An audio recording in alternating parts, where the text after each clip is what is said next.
गीता दर्शन श्रीमद् भागवत गीता अध्याय 8 श्लोक 1 से 3 तक। भक्तों के 4 वेद होते हैं, अर्थार्थी, आर्त, जिज्ञास और ज्ञानी। इन शरणागत भक्तों में भी जो सब कुछ भगवान ही हैं, इस प्रकार भगवान के शरण हो जाता है, वे महात्मा भक्त मुक्त पुरुषों से भी श्रेष्ठ होने के कारण अत्यंत दुर्लभ है। वो महात्मा भक्त की कृपा से परा अपरा सहित भगवान के समग्र रूप को जान लेता है, जिसको जानने पर फिर कुछ भी जानना शेष नहीं रहता, क्योंकि उसके सिवाय अन्य चीज कोई है ही नहीं। उसका भगवान के साथ आत्मीय संबंध हो जाता है, जिससे प्रतिक्षण वर्धमान प्रेम की प्राप्ति जागृति हो जाती है। इस प्रेम की जागृति में ही मनुष्य जन्म की पूर्णता है। एक अपरा प्रकृति है और एक परा प्रकृति है, और एक परा अपरा के मालिक परमात्मा है। संपूर्ण शरीर संसार अपरा प्रकृति के अंतर्गत और संपूर्ण शरीरी परा प्रकृति के अंदर आते हैं। तात्पर्य ये हुआ कि मात्र शरीर संसार भी एक है और मात्र शरीरी जीव भी एक है, तथा अपरा और परा ये दोनों जिसकी शक्तियां हैं, वे परमात्मा भी एक है। अतः शरीरों की दृष्टि से, आत्मा की दृष्टि से और परमात्मा की दृष्टि से हम सब एक हैं, अनेक नहीं। संपूर्ण शरीरों में एकता स्वीकार करने पर किसी भी प्राणी से राग अर्थात द्वेष नहीं होगा और संपूर्ण प्राणियों के हित का भाव होगा। ऐसा होने से कर्मयोग सुगमता पूर्वक स्वतः सिद्ध हो जाएगा।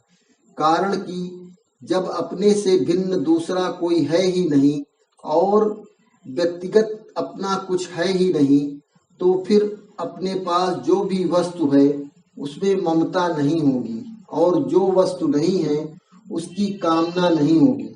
ममता और कामना न होने पर अपने पास जो भी वस्तु है वो स्वतः दूसरों की सेवा में लगेगी। अर्जुन उवाच किम तद ब्रह्म किमध्यात्मम् किम कर्म पुरुषोत्तम अधिभूतम च किम प्रोक्तम अधिदेवम किमुच्यते।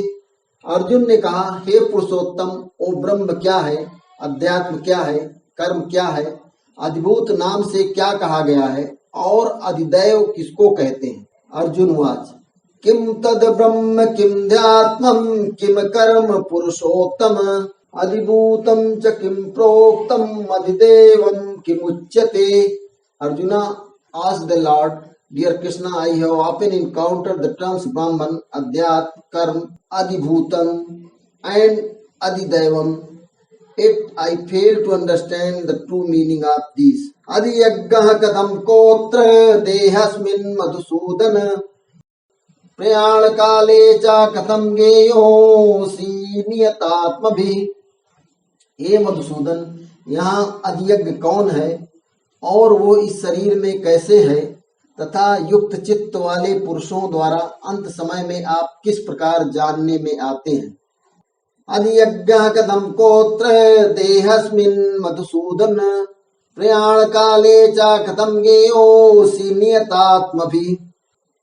Arjun continued, furthermore, O Krishna, I am puzzled by the Adiyoga. Who is he?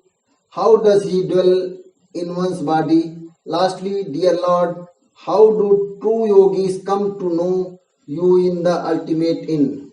Shri भगवान वाच अक्षरम ब्रह्म परमं स्वभावोऽध्यात्ममुच्यते भूतभावोद्भव करो विसर्गः कर्म संजितः।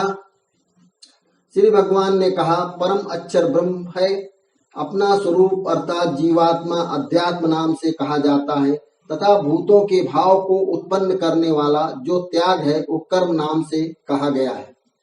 श्री भगवान वाच अक्षरम ब्रह्म परमं स्वभावोऽध्यात्म उच्यते भूतभावोद्भव करो विसर्गः कर्म संचितः।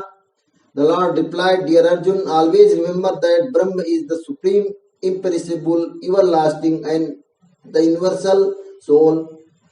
The Jivatma or the soul within one's body is known as Adhyat. Karma is the offering made to the gods that causes the creation or manifestation and also the preservation or sustenance of beings. To be continued.